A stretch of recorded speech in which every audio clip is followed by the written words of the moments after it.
Actually,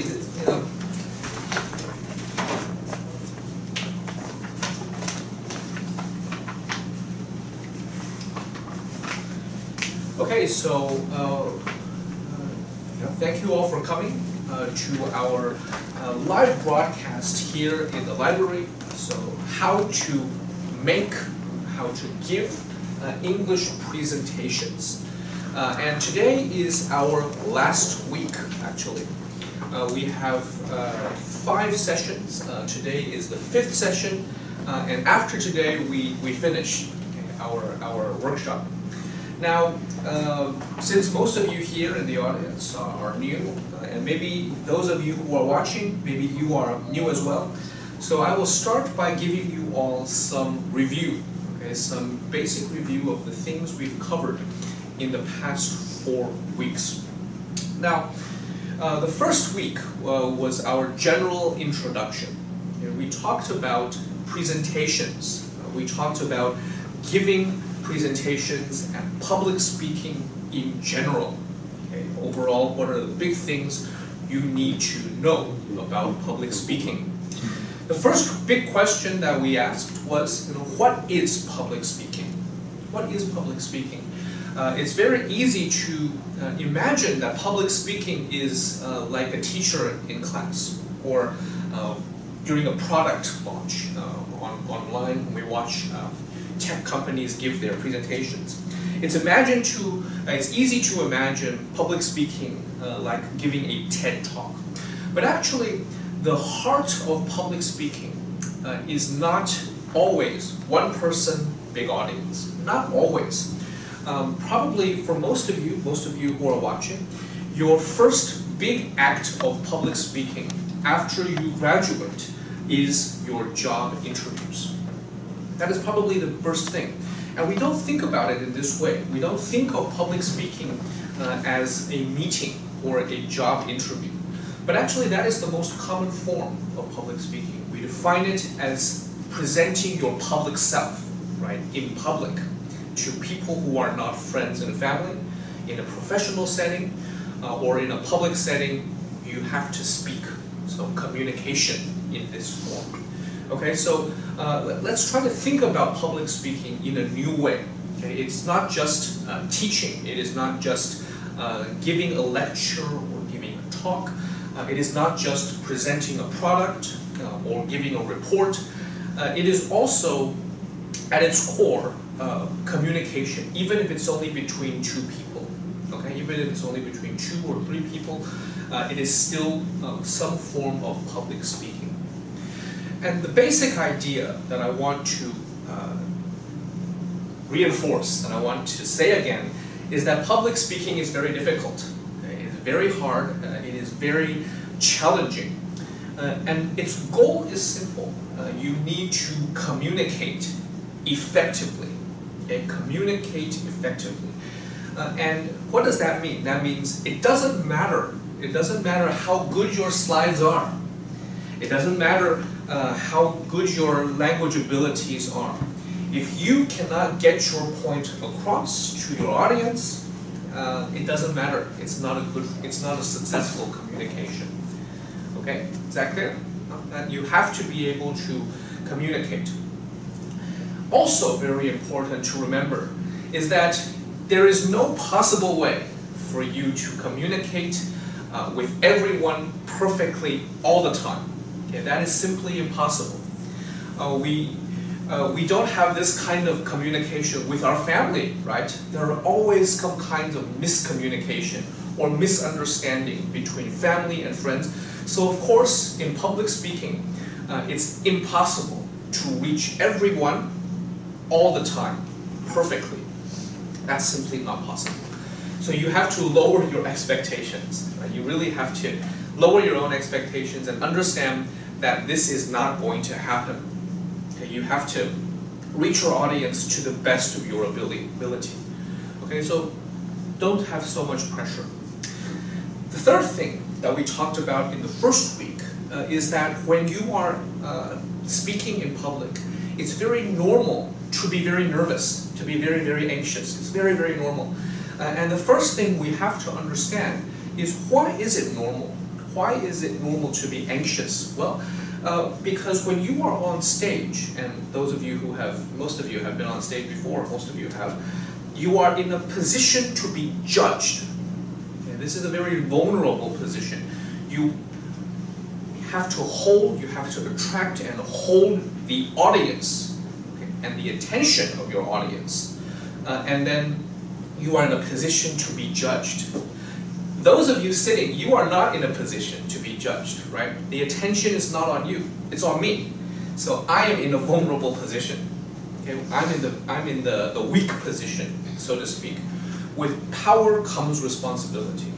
So if my power is to hold your attention, then I am in the position of being judged. That is my responsibility. And that is therefore challenging, and that is therefore difficult. So that is something to remember. You have to confront that anxiety. You have to face that anxiety and that fear. And some people fear it very much, and they get very, very, very nervous, and that's very normal. Know that it means you care, and it means that you care about your image, cares about what you are telling your audience. You care what the audience thinks and feels. So the next thing is, how do I become a better public speaker, right? We've nailed down, what it is, the basics. How do I get better at it? Okay, how do I get better at it? The first thing that I want to talk about is, if you want to improve, you have to know what is good first. You have to know what is the best way to present, for me at least. So I give a few suggestions. Number one, you have to practice often. That's very easy, right? That's very easy to understand. It's not easy to do, right? It's not easy to do. It's easy to understand. We don't do it often enough. Okay? But that is the first thing I have to say. Nothing will change if you listen to me. It's not going to change. You have to practice. There is strength only in action. You have to do it. But how do you do it? Well, follow my suggestions, follow my instructions, but also find some good role models. Okay? Everybody, like I said, has different needs and goals for public speaking. It's not one thing. Okay? 演讲不是一件事情，它是一个工具箱，各种能力。那你要找到一个你的模范。Find a model that is good for you. Maybe it is a public figure, right, online, on television. Maybe it is in your life, right, someone that you admire very much. Okay? I certainly admire public figures, but I have learned a lot from my own teachers, okay? my professors, the people who have taught me in my life. So find a role model. Okay, find a role model. Maybe it's your boss, maybe it's a family member, maybe it's a friend, maybe it's a teacher. But find a role model and find someone public if you want, and then model yourself after that. That's a good way. So how do I become more like this person? Okay, depending on who you want to emulate. Follow their example. That is a good way. All right, and we talked about the features of a good public speaker. Someone who communicates clearly, unambiguously, someone who is genuine and honest, someone who responds to feedback well, okay, who can take questions and respond to questions well. All right, so that is the first week, our general introduction. Over the course of the following 4 weeks, we talked about different aspects of public speaking. We talked about how do you create a presentation, how do you write a presentation. That is the second week. That was the second week. We talked about in the third week, how do you practice, how do you rehearse for your presentations, how do you practice. So you've created all the slides, you know what you are going to say, how do you work on the delivery, how do you improve. That was the third week. The fourth week, we talked about visual aids, creating PowerPoint slides, or nowadays using multimedia. How do you create slides that are not boring, slides that will help your audience? And that was the fourth week. Today the focus is on how to give feedback, how to receive feedback, and respond to questions.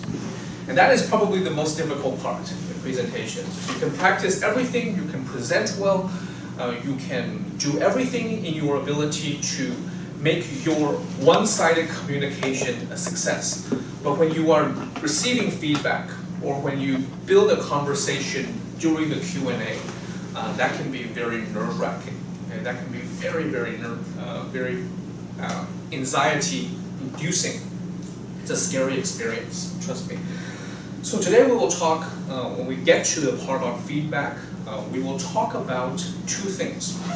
How do you ask a good question during a talk? Maybe you have a question you want to ask, but you are scared because you are in a position of public speaking, right? The attention will be on you if you ask a question. So how do you do that effectively? As the speaker, how do you respond to questions? There are different kinds. There are some easy ones. There are some difficult ones. It depends on who's asking and what is being asked. And also, how do you respond to feedback about your presentation in general? So how do you get feedback about your performance after the presentation is finished? And how do you use that feedback to improve? Because it's not very easy. Okay? So those are our goals for today. I want to move to talk a little bit about weeks 2, 3, and 4. Okay, some of the details, right? I talked about the first week. I will now talk about the second, third, and the fourth week. I feel like I'm losing my audience. 听得懂吗？可以吗？英文可以吗？可以吗？ Okay, so 大部分的人都可以。Good. So week 2, how do you create a presentation? Okay, the big principle, the biggest principle in creating a presentation is presentations are like pieces of writing. Okay, the presentation slides are not your presentation. Okay, 做简报跟做 PowerPoint 跟做投影片是两回事。太多的学生还有专业人士啊，他们想说我今天要做简报，他们想要的事情是我把 PPT 全部写完，全部做完，我的简报就做完了，我明天就可以报告了。大家都有这样的经验嘛，对不对啊？就是我明天要报告，所以呢，我今天我就把自己关在图书馆，非常安静的把 PPT 全部写完，然后电脑收起来回家睡觉，明天就可以报告了。有没有这种经验？可以，这不是在练习，这不是在做简报，这是在做投影片，可以吗？Creating the slides is just one part of creating the presentation. So the idea is to treat the presentation as you would treat a piece of writing. Okay, as you would treat a piece of writing. And English writing is defined, is taught, is a series of actions, a series of motions and procedures to get to your final product. Okay, so the big things you need to know are, when you get your presentation, you have to know who your audience is, what the topic is, and how long it should be. If you don't know these three things, there's no way you can do a good presentation. You have to know, okay, who your audience is, what the topic is, and how long it should be. Giving a 10-minute presentation is different from giving a 1-hour presentation, etc. And then you have to brainstorm. This is the same thing as writing. Brainstorm first, let all of your ideas out, okay, without thinking about how to phrase them. 脑力激荡，第一步骤先吐出来，先全部写出来，先不要想结构，先把想法跟连结全部拿出来，全部放出来。很多人不是这样开始的，很多人是先从列大纲开始。Okay? That creates some problems.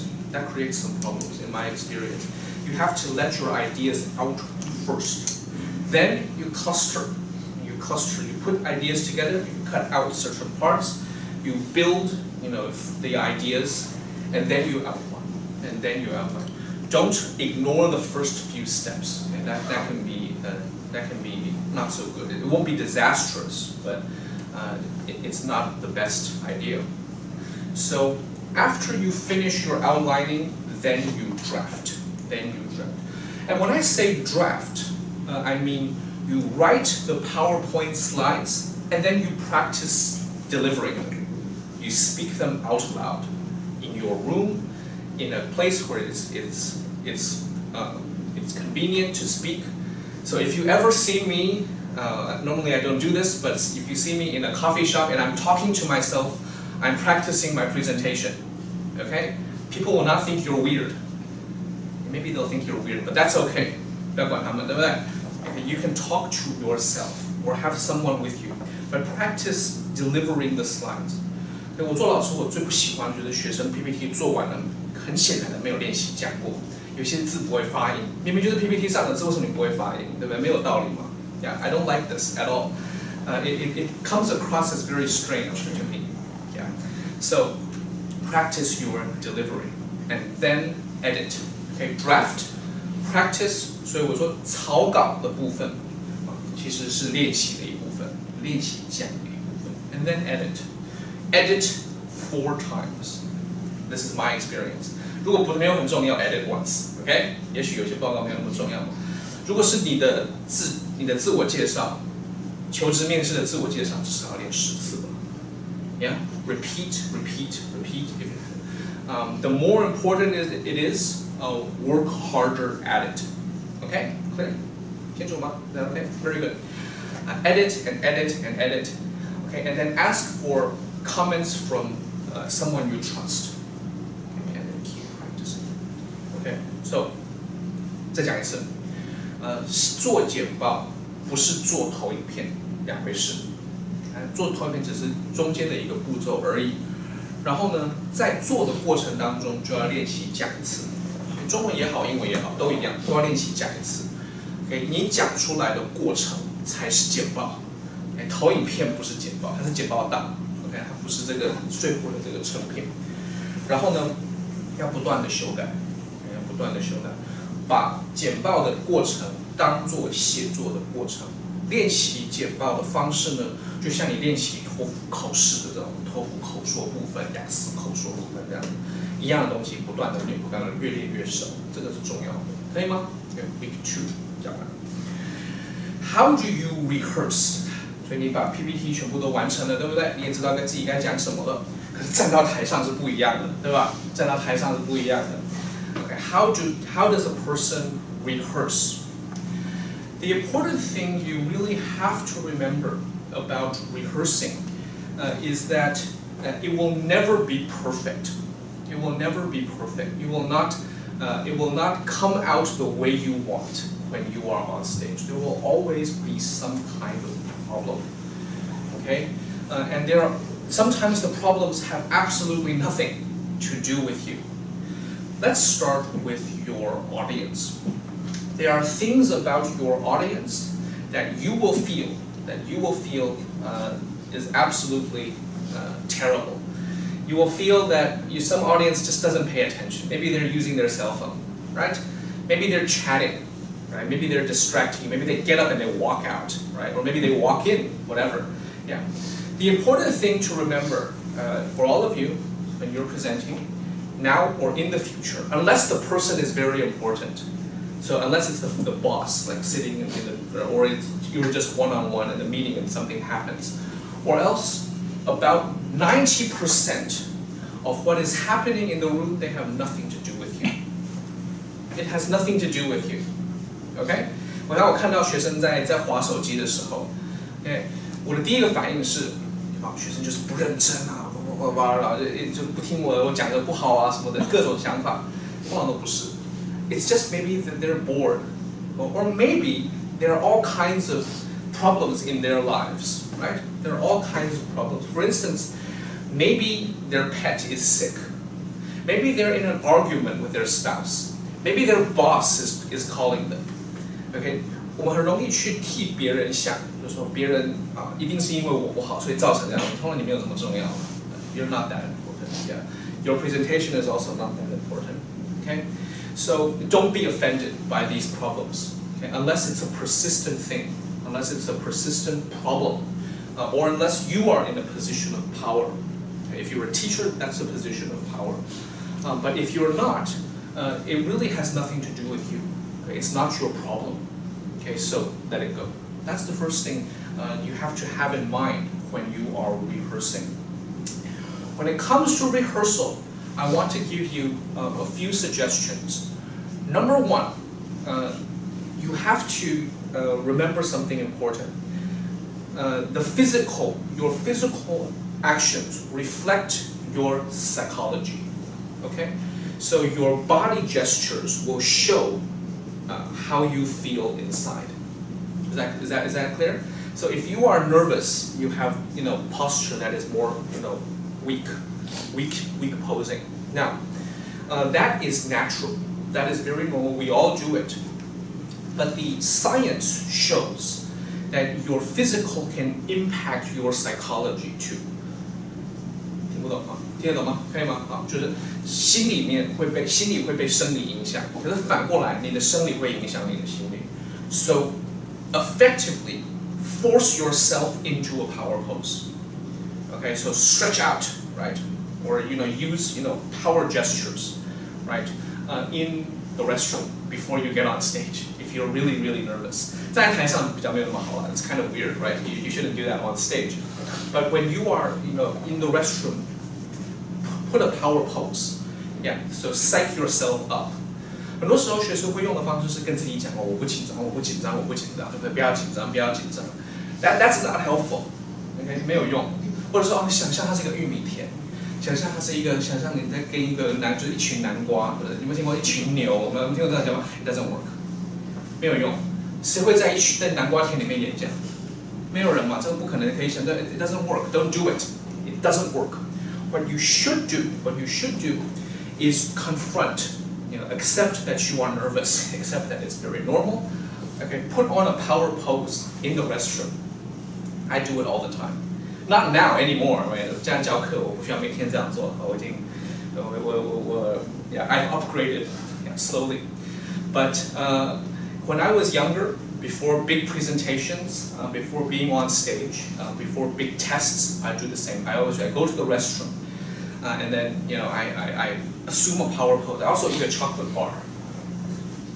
One of those Snicker bars. 我现在平常没那么爱吃巧克力，可是呢，我上台之前我就会挑那个巧克力 ，Snickers or Twix， 大概10秒钟把它吃完，然后你上台大概10分钟就开始 sugar rush， 对 ，everything is happy. That's a good technique actually. I encourage you to do it. Yeah, it's a good technique. Excuse me, but use the power pose. Okay? Pose yourself in a powerful way, and you will affect your own psychology. Use the physical to impact your own psychology.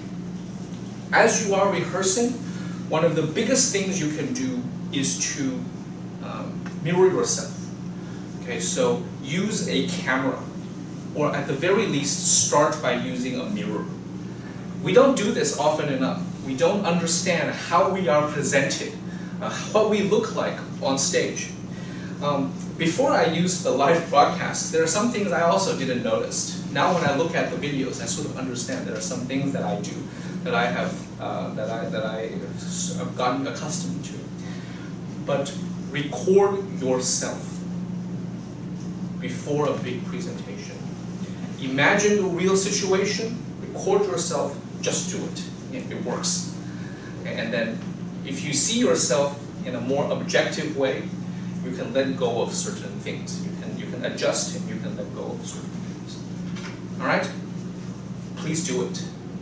There's no use if I just say it. It sounds nice, right? You have to actually do it.